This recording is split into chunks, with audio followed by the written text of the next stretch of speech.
નમસ્કાર દર્શક મિત્રો, તમે જોઈ રહ્યા છો સોચ ન્યૂઝ।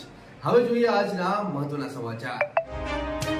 માંડલ તાલુકા કક્ષાનો પ્રજાસત્તાક પર્વની ટ્રેટ ગામે ઉજવણી કરાઈ। મામલતદાર હર્ષાબેન રાવલ દ્વારા ધ્વજવંદન કર્યું, જેમાં મામલતદાર અને તાલુકા પંચાયતના તમામ અધિકારીઓ જોડાયા। કલોલ આર.કે. શાહ હોસ્પિટલ ખાતે કલોલ નગરપાલિકાના સ્ટેન્ડિંગ કમિટીના ચેરમેન પ્રકાશભાઈ મરાઠા દ્વારા ધ્વજ ફરકાવી સલામી।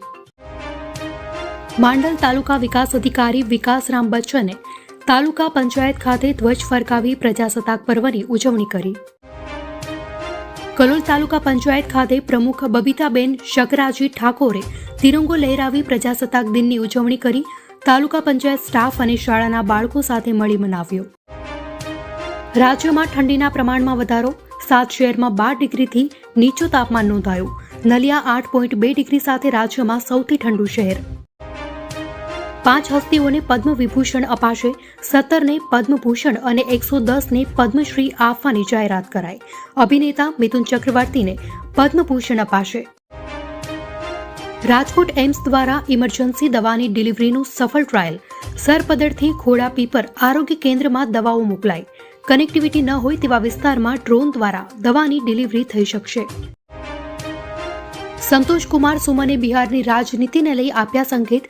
બિહાર સરકાર 1-2 દિવસમાં પડી શકે છે। મહાગઠબંધન સરકારમાં નીતિશ કુમાર ગૂંગળામણ અનુભવી રહ્યા છે। કેનેડા બાદ હવે પાકિસ્તાનનો ભારત પર ગંભીર આરોપ। 2 પાકિસ્તાની નાગરિકોના હત્યારા અને ભારતીય એજન્ટો પર સંબંધ। પાકિસ્તાનના દાવા પર અમેરિકાએ પણ જવાબ આપ્યો।